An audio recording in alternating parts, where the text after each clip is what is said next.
अस्सलामु अलैकुम रहमतुल्लाहि बरकातुहू। अल्हम्दुलिल्लाहि रब्बिल आलमीन वस्सलातु वस्सलाम अला सय्यिदिल मुरसलीन व अला आलिहि व अस्हाबिहि अजमईन। अम्मा बाद, अऊज़ु बिल्लाहि मिनश शैतानिर रजीम। बिस्मिल्लाहिर रहमानिर रहीम। फ़क़ाल नबी सल्लल्लाहु अलैहि वसल्लम सिबाबुल मुस्लिम फुसूक़ु। सदरे अंजुमन व हकम साहिबान और मुस्फिक असातिज़ाए कराम और हाज़रीन मजलिस, मैं आज के इस सालाना अंजुमन में जिस मौजू के तहत लफ्ज़गुसाई करना चाहता हूँ वह है गाली एक खतरनाक गुनाह है। आज अच्छा हर जानिब गाली गलौज का बाजार गर्म है। छोटा बड़े को और बड़ा छोटे को गालियाँ दे रहा है और बेगैरती इंतहाई गाली देते वक्त माँ बहन को जायदा निशाना बनाया जाता है और गाली सुनने वाले भी मुस्कुराते हुए हंसी खुशी गालियां कबूल कर लेते हैं कि चलो मेरे ही दोस्त ने गाली दी है। गोया गाली देने और सुनने की आदत हो चुकी है और एहसास से गुनाह खत्म हो चुका है।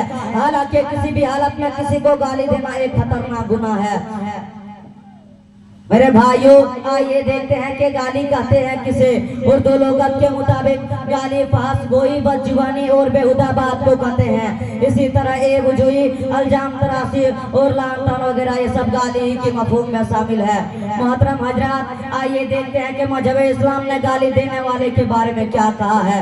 चुनांचे अल्लाह के नबी सल्लल्लाहु अलैहि वसल्लम फरमाते हैं सिबाबुल मुस्लिम फुसूक़ु, मुसलमान को गाली देना फिस्क है, यानी गुनाह है। इस हदीस का मतलब ये है कि मुसलमान का गाली देना या मुसलमान को गाली देना ये दोनों फिस्क में शामिल है और फासिक के बारे में कुरान का फैसला है। फ़इन्नल्लाह ला यरज़ा अनिल क़ौमिल फ़ासिक़ीन, भला शुबह अल्लाह ताला फासिक लोगों से राजी नहीं होता। और एक मकाम पर अल्लाह ताला फरमाता है फ़हल युहलक इल्लल क़ौमुल फ़ासिक़ून, भला फासिक लोगों के अलावा कोई हलाक न किया जाएगा। आप हैरात कुरान हदीस की रोशनी में जायजा ले सकते हैं कि आज मुआशरे में कितने लोग फासिक हैं और अपने आप को हलाक कर रहे हैं। लीजिए एक हदीस सुनिए और गौर कीजिए। अल्लाह के नबी सल्लल्लाहु अलैहि वसल्लम फरमाते हैं अहलुन नार खमसतुन, जहन्नमी 5 है, उनमें से एक अस्संजुल फहस, गालियां बकने वाला, फहस करने वाला। सुना आपने, अल्लाह के नबी सल्लल्लाहु अलैहि वसल्लम ने इस हदीस में गाली देने वाले को जहन्नमी करार दी है।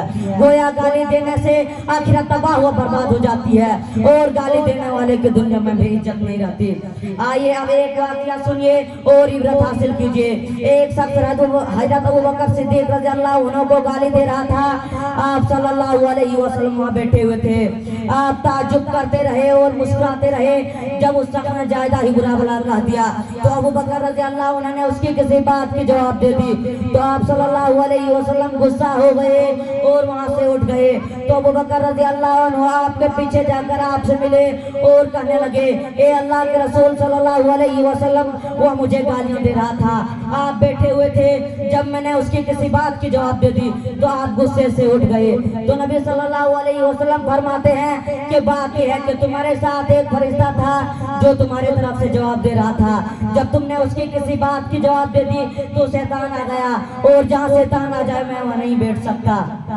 मोहतरम हजरात, इस वाक़या से मालूम होता है कि अगर किसी से गुफ्तगू हो जाए और गाली गलौज पर उतर आए तो गाली के जवाब में गाली नहीं देनी चाहिए बल्कि खामोशी इख्तियार कर लेनी चाहिए, क्योंकि मुआशरे में देखा जाता है कि अक्सर इख्तिलाफ और लड़ाई झगड़े की आगाज गाली ही से होता है। चुनांचे एक अरबी शायर ने उर्दू नस्ल में यूं कहा है गोली का जख्म भर जाता है मगर गाली का जख्म नहीं भरता।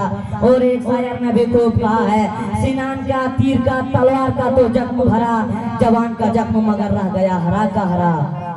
मोहतरम हजरात, मजहब इस्लाम ने गाली देने से सख्ती से रोका है।